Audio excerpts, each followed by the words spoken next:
So ito, yung sunod mga kababayan, no? Speaking of Magalong, naku po, ito pa, sunod mga kababayan. Dito mga kababayan, sa ipapanood ko sa inyo ngayon, ay maganda po ito. Bakit? Speaking of Magalong, mga kababayan, si retired General Kirubin, no? Alam po natin, si retired General Kirubin ay isa din po yan, parang Trillanes yan, parang Magdalo yan, no? Na galit din sa mga korupsyon, sa korupsyon. Kaya nakulong nga siya, di ba? Dahil nilabanan niya ang korupsyon. So ngayon, mga kababayan, si General Kerubin or retired General Kerubin nagsalita na rin, no? According dito, mga kababayan, sa interview ni Julius Babaw, no, mga kababayan, ay tawag dito, sinabi ni Kerubin kasi alam mo, na if there's anyone na talagang naniniwala ko at talagang ito subok na si Sir Ariel. Dahil una-una magkasama kami. Laban sa mga korupsyon, at pagtataguyod ng good governance. So if there's anyone who's really very ideal candidate for senator, si Sir Ariel. Thank you, Mr. Benji. Ayan magkasama sila. Magkaibigan sila at magkakilala sila. At mga kababayan, ito po, hindi nyo ba alam na isa pala si Magalong na nasa likod ng pagpaplano ng kudita para patalsikin si PBBM? Naku po, bistado. Ang sabi doon sa interview ni Julius Babaw, no, nabigkas ni retired General Kerubin, mga kababayan, na isa pala si Magalong, no, sa likod ng pagpaplanong kudita para patalsikin si PBBM. Nako po, eto na. Diyos mio marimar. Ito mga kababayan, ipakita ko sa inyo asan yun.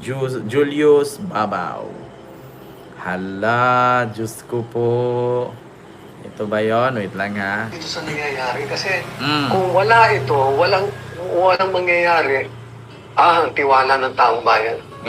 Mahirap mo na ibalik. Ano pa? Ano pang nakikita? Ulitin ko Ano nakikita mo, sir, na meron among the mga retired officers na talagang gigil at gusto na magkakudeta, parang gano'n? Well, yes. Meron, may gano'n. Yes. Ulitin ko kung marinig mo ba? I was invited to attend yung meeting nung Ternilis MUP.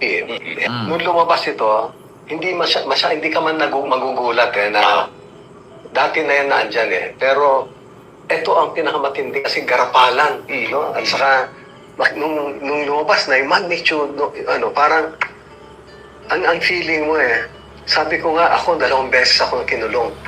Lumaban ako, no? Sabi nga ni Mayor Magalong kaming dalawa ni Colonel Kerubin, nakulong kami fighting corruption. No? So, meaning, nakulong ako ng 2 beses, lumaban sa mga katiwalian, nanindigan sa prinsipyo natin. Sabi ko nga, ngayon ang napapanahon ba na merong managot, makulong dito sa nangyayari? Kasi kung wala ito, walang mangyayari, ang tiwala ng taong bayan. Mahirap mo na ibalik. Mahirap. Ano pa? Ano pang nakikita? Pero nakikita mo, sir, na meron among the mga retired officers na talagang gigil at gusto na magkakudeta, parang gano'n? Well, yes. Diba? Kita ninyo? Ang sabi ni Julius Babaw dito, do you think, sir, meron bang mga retired, no, generals, mga retired officer na gigil at gustong magkakudita? Sabi ni Kerubin, yes. At sabi nga ni Magalong sa akin, 2 beses na daw silang nakulong dahil sa kikipaglaban sa korupsyon. Nako, Diyos ko mga kababayan. Hindi nyo ba alam na isa din pala si Magalong sa nagplano dyan? Nako. At kung napanood ninyo, yung vlog ni Takiro, mga kababayan. Ako, ito doon din kay Takiro, binulgar din ito ni Takiro, mga kababayan. Takiro Miyamoto. Wait lang mga kababayan, para makita ninyo na si Magalong ay isa nasa likod no, at magpapatalsik kay PBBM. Nako po. Tignan natin yung live ni Takero, ha, mga kababayan. Actually, nalagpas na yata ito eh. Di ko na ano yun kung saan banda yun. Ito. Ayan, Magalong nadulas sa live. DDS siya at ispy ni Digong sa ICI. Basta dito yun, mga kababayan, na nagpaplano sila, mga kababayan, ng kudita at si Magalong ay nasa likod kasama ni Kirubin. Nako po. Yes, Kent, napanood ko si Pulong nagbayad sa mga general, sabi ni Ma'am Berhinia. Nako, Diyos ko po, mga kababayan. Diyos mio. Hindi ko maano dito eh, makita dito, mga kababayan, yung ano niya. Baka medyo matagal-tagal na yon. I-search ko na lang Magalong. Ito, kudita. Ayan na, mga kababayan. Like, share, and subscribe po tayo. Ayan, ito na, mga kababayan. Mga kababayan, ito po. Diyos mio Marimar. Ito po ay sa tntabante.com. Magalong, ibinunyag na may 3 untold secret. Patay ka dyan. Ibinalot umano ni Baguio City Mayor Benjamin Magalong ng 3 untold secret na posibleng makaapekto sa paniniwala ng publiko sa kanyang kredibilidad na pananagutan bilang leader. Isang artikulo na inilabas nitong Miyerkules, isiniwalat ng Bureau Files na umano'y pag-uugnay kay Magalong sa katahimikan at posibleng pakikipagsabuatan sa mga sangkot sa katiwalian. Nako po, eto na nga, mga kababayan. Kaya pala, no, automatic itong nag-resign bilang tawag dito, ICI advisor, kasi nasisilip na ni PBBM. Kaya ang sabi nga niya doon, kaya ang rason daw ng pag-resign niya dahil pinagbintangan daw siya. Ang rason daw ng pag-resign niya dahil ay inaano daw siya. Nagulat tayo na ang sagot nga ni UC Claire sa kanya, wala pong nagbintang sa kanya. Bagkus siya po ang voluntaryong nag-resign. 'Di ba? Bakit nga ba siya nag-resign? Kasi naamoy na ni PBBM. Nako po. Kaya daw po, sa loob ng ilang linggong katahimikan, baka ay nakipagsabuatan na. According dito sa TNT Abante Radio. Ito yung Abante Radio, yung sinabihan ni Marcolitang Tanga na reporter. Isa sa artikulo na inilabas nitong Miyerkules, isiniwalat ng Bureau Files na umano'y pag-uugnay kay Magalong sa katahimikan at posibleng pakikipagsabuatan sa mga sangkot sa katiwalian. Nako po, inihayag umano ni dating Senador Antonio Trillanes na ibinunyag sa kanya ni Magalong ang kung sino-sino ang mga nasa likod ng katiwalian at mga anomalya. Nako po, kabilang sa binanggit ni Trillanes na pinangalanan ng alkalde na ay sina Eric Yap, Paulo Duterte, pero nang humanin ng dating senador na ihayag ito ni Magalong sa publiko ay hindi nito ginawa. Nako po. Bakit ayaw gawin ni Magalong? Ito na nga, mga kababayan. Sabi ko na nga Barbie di ba? Sabi ko na nga DDS nga. Sabi nga niya, hindi ako DDS, pero may utang na loob ako kay Bongo. Sino ba si Bongo? Di ba DDS? Ayan na, mga kababayan, bistado kang panut ka. Nako, sabi nga ni Trillanes, bakit ayaw niyang sabihin na kung saan pumunta si Trillanes doon, nag-usap sila, sinabi naman ni Magalong daw sa kanya na nasa likod daw niyan ay si Eric Go at si Pulong Duterte. Ngayon, bakit ayaw niyang sabihin?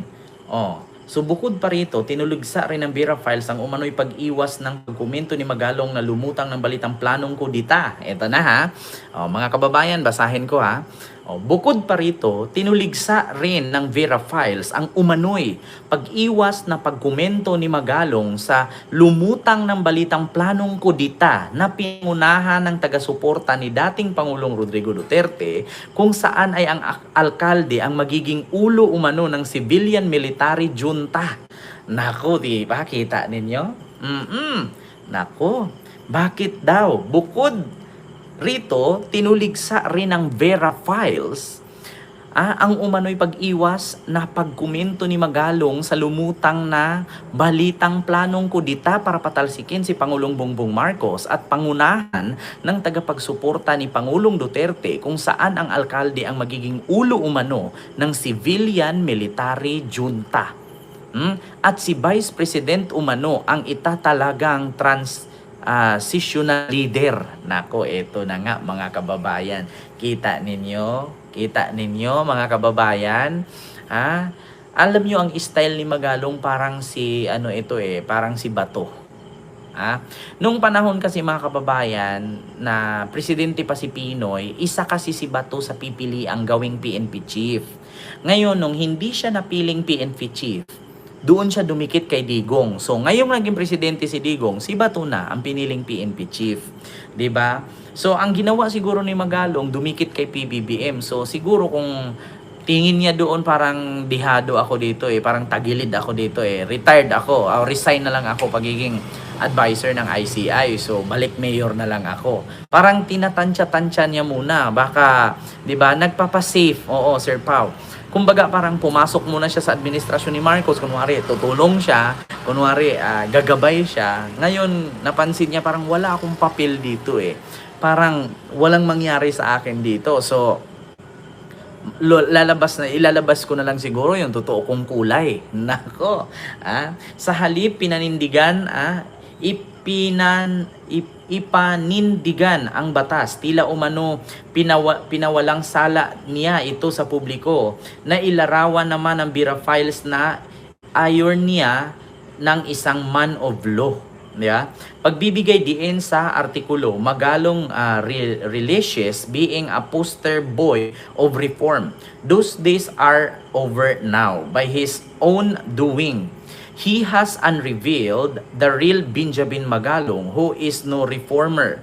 What we need are crime buster. Magalong is not no unapologetic Duterte protector, can be a crime buster. Dagdag pa nito. Diba? Diyos ko, kasama rin sa pinuna ng pagtatanggol umano ni Magalong kay dating Bucor Chief Gerald Bantag. Ito na. Bukod rito, tinuligsa ng Bira Files ang umano'y pag-iwas ng pagkomento ni Magalong sa lumutang na balitang pagplanong kudita at pangungunahan ng tagapagsuporta ni Duterte kung saan ang alkalde ang magiging ulo umano ng civilian military junta. Kasama rin ito pinuna ang pagtanggol umano ni Magalong kay dating Bucor Chief Gerald Bantag. Si Bantag, yung wanted, yung kay Percy Lapid. Nako po mga kababayan, sabi ko nga sa inyo 'di ba? Mahirap talaga ang presidente natin ngayon sa sobrang bait binababoy nila. Sa sobrang bait ni PBBM. 'Di ba? Alam niyo sa totoo lang parang inano nila nilalaro-laro nila si PBBM. Alam niyo kung ayaw ko naman kasing ayaw ko magsalita kasi baka sabihin naman ng security ni PBBM na parang pinangunahan ko sila, parang sabihin nila parang wala tayong tiwala sa security niya. Pero ako sa totoo lang, hindi natin alam na baka pati sa security ni PBBM may manok si Digong dyan. Nagtatanong lang nagre-react lang. 'Di ba kasi sa totoo lang ito si Magalong, tignan mo, nakapasok bilang ICI advisor pa. Buti na lang nag-resign. Kung hindi ito nag-resign at tinuloy-tuloy niya doon, plastikin niya si PBBM. Naku. Buti na lang maaga-aga na amoy na ni PBBM. Kaya ayun, voluntaryong nag-resign. Kaya sa totoo lang, delikado ang buhay ni Pangulong Bongbong Marcos. Hindi tawag dito, hindi na to maganda.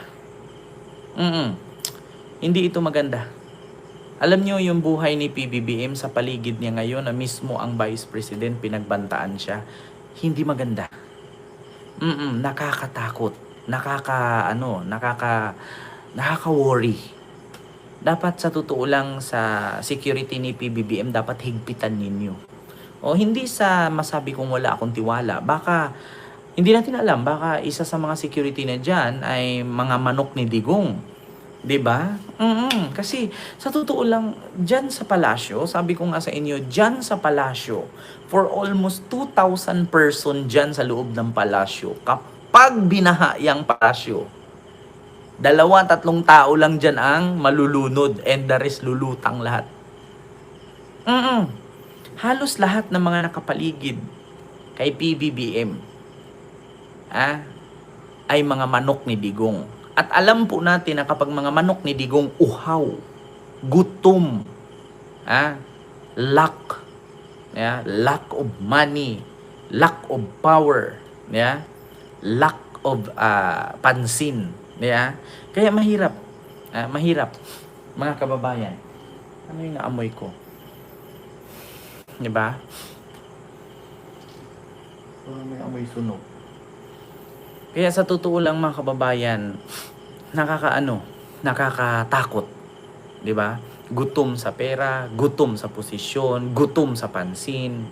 'Di ba? Sa totoo. Dapat kay PBBM maghigpit siya. Dapat kay PBBM higpitan pa niya, double secured.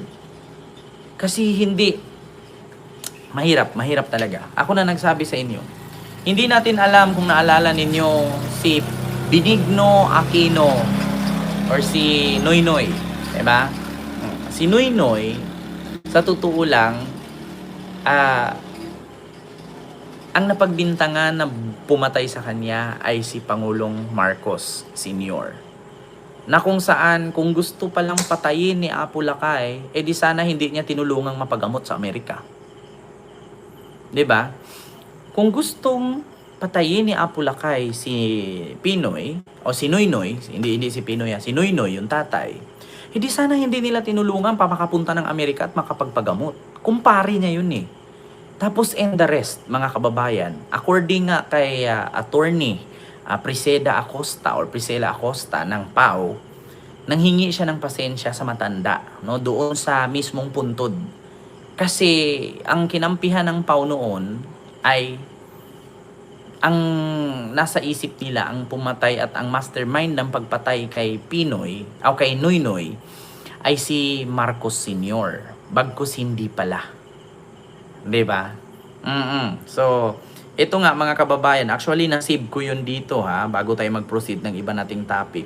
Nasave ko dito na mismong si Priscilla Acosta ay nagsorry siya, no, sa pagkamatay ni Noynoy, kasi ang naano kasi nila doon ay si Apo Lakay, na which is hindi pala si Apo Lakay ang nagpatumba nun, at nalaman niya mismo sa investigasyon at kaya'y nagsorry siya.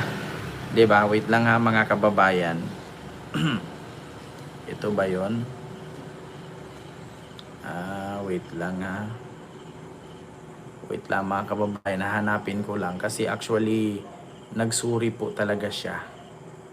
No, na hindi niya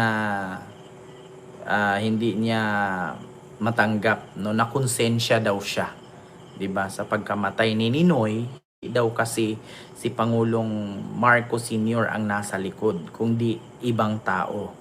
Ito ba yan? Inalis na sa pwesto si... Wait lang mga kababayan.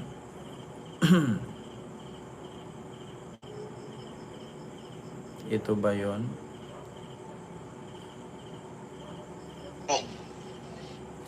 Hindi ko makita mga kababayan, dito na lang ako sa TikTok. Si Priscilla Acosta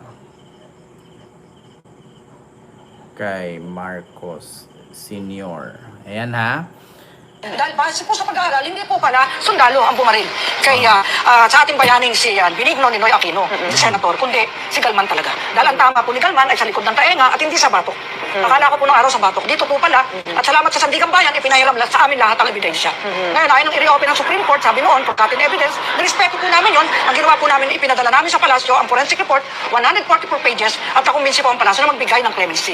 Ang sabi po ng pamilya Aquino, kailangan humingi sila ng tawad. Isa lang humingi ng tawad, si Master Sergeant Pablo Martinez, kasi ang na-conditional pardon. At iba po, commutation of sentence. So, dahil talagang kahit patayin daw sila, hindi sila aamin, dahil hindi naman sila ang pumatay kay Ninoy. So, dito po, napagtanto namin lahat na wala palang kasalanan ang matanda, ang dating Pangulo Ferdinand Marcos Sr. Kaya po, sabi ko, hihingi tayo ng paumanhin. Dahil pala ang nanay at tatay ko, hanggang sa sila po ay mamatay, ay Marcos loyalist. At lagi sinasabi sa akin, walang kasalanan, si Apo Lakay dyan, anak.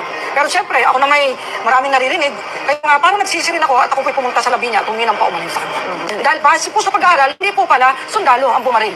Kaya sa ating bayaning si Benigno Ninoy Aquino, si Senator, kundi si Galman talaga. Dahil ang tama po ni Galman ay sa likod ng taenga at hindi sa batok.